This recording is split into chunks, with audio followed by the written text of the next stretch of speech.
Assalamualaikum dan salam sejahtera kepada semua.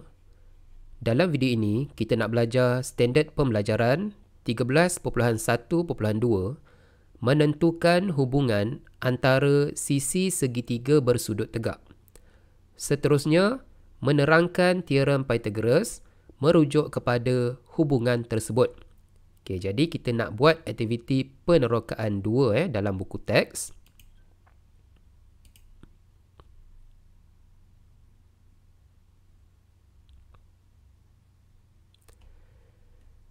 Baik, sekarang kalau awak perhatikan kita ada 3 segi empat sama Kita ada satu segi empat sama yang paling besar dan kita ada 2 segi empat sama yang lebih kecil.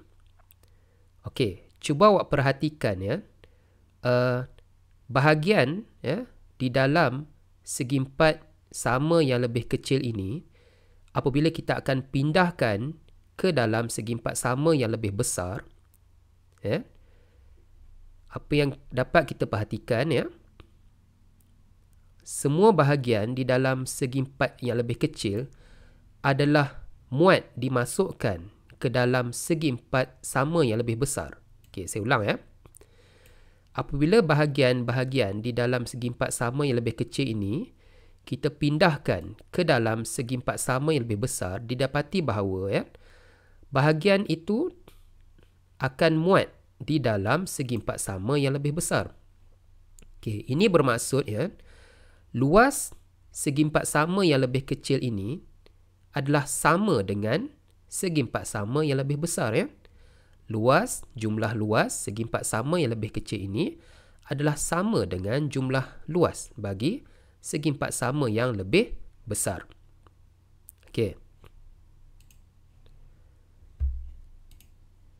Baik, cuba awak perhatikan animasi ini Seperti aktiviti penerokaan yang kita buat tadi jumlah luas 2 segi empat sama yang lebih kecil ini adalah sama dengan jumlah luas bagi segi empat sama yang lebih besar Okey, apa kaitannya dengan pembelajaran kita ini? Okey. Kesimpulan yang kita boleh buat okey, kita ada segi empat sama R yang lebih besar dan kita ada segi empat sama P dan Q yang lebih kecil daripada segi empat sama R. Jadi berdasarkan aktiviti tadi kita boleh buat kesimpulan luas R adalah sama dengan luas P tambah luas Q.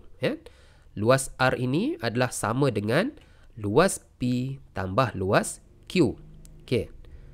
Katakan kita nak labelkan sisi bagi segi empat sama R ni nilainya 10. Oleh kerana segi empat R ni adalah segi empat sama, maka panjang sisinya adalah sama. Okey, katakan kita nak jadikan dia sebagai 10. Okey. Maka luas bagi R adalah panjang kali lebar, 10 kali 10. Ataupun kita boleh tulis sebagai 10 kuasa 2 kan? Okey. 10 kuasa 2 kita dapat 100. Okey, untuk segi empat sama P pula, katakan panjang sisinya adalah 8. Jadi, luas P 8 kali 8. Ataupun kita boleh tulis sebagai 8 kuasa 2 bersamaan dengan 64. Okey, untuk segi empat sama Q pula, katakan panjang sisinya kita nak jadikan dia sebagai 6. Okey, jadi luas Q adalah 6 kali 6. Ataupun kita boleh tulis sebagai 6 kuasa 2 bersamaan dengan 36. Okey, kalau kita tambahkan luas P tambah luas Q, maka kita dapat 100.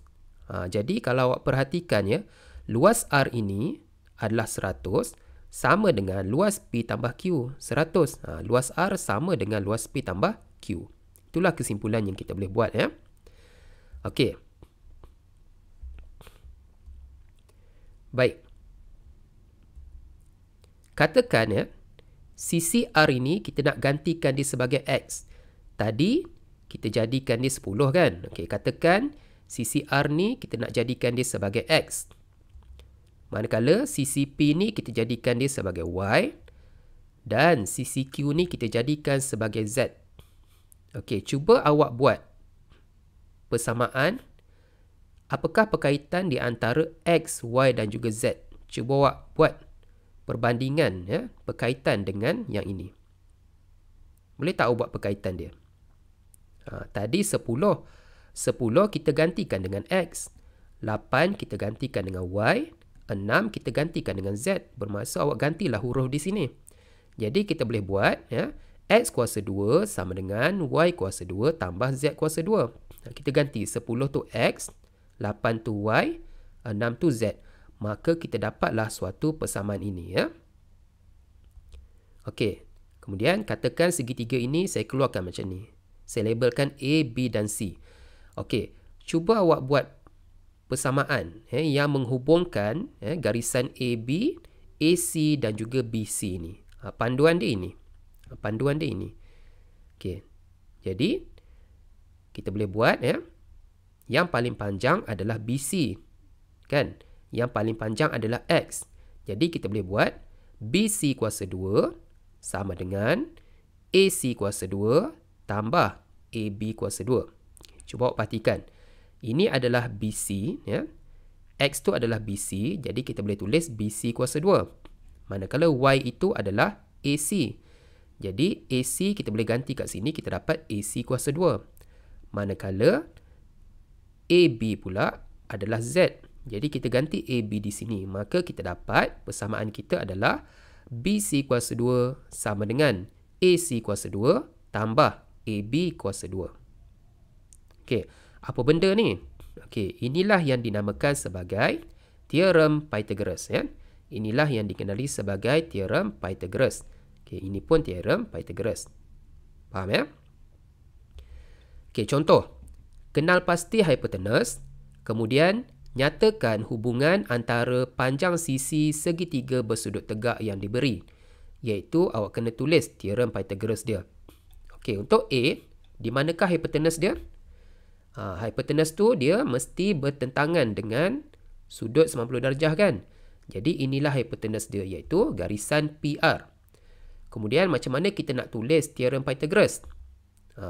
Caranya adalah PR kuasa 2, yang paling panjang kuasa 2 sama dengan QR kuasa 2 tambah PQ kuasa 2. Dia mesti bermula dengan yang paling panjang, ya. Yang paling panjang kuasa 2 iaitu PR kuasa 2 sama dengan yang pendek kuasa 2, QR kuasa 2 tambah yang pendek kuasa 2, PQ kuasa 2. Jadi inilah yang dinamakan sebagai teorem Pythagoras.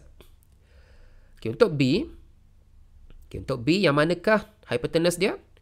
Hipotenus adalah garisan yang bertentangan dengan sudut 90 darjah, iaitu garisan C. Jadi, cuba awak tulis teorem Pythagoras dia. Rujuk ini. Yang paling panjang kuasa 2 sama dengan yang pendek kuasa 2 tambah pendek kuasa 2. Jadi, yang paling panjang adalah C. Jadi, C kuasa 2 sama dengan A kuasa 2 tambah B kuasa 2. Okey. Untuk C, yang manakah hipotenus? Hipotenus dia mesti garisan yang paling panjang. Jadi jelaslah ini garisan yang paling panjang. Jadi hipotenus adalah 5 cm. Kemudian macam mana kita nak tulis teorem Pythagoras? Awak rujuk ini. Teorem Pythagoras tu adalah yang paling panjang kuasa 2 tambah pendek kuasa 2 tambah pendek kuasa 2. Maksudnya 5 kuasa 2 sama dengan 3 kuasa 2 tambah 4 kuasa 2. Boleh, ya? Okey, jadi sila buat latihan di dalam buku kerja, muka surat 175, soalan nombor 2. Sekian, terima kasih.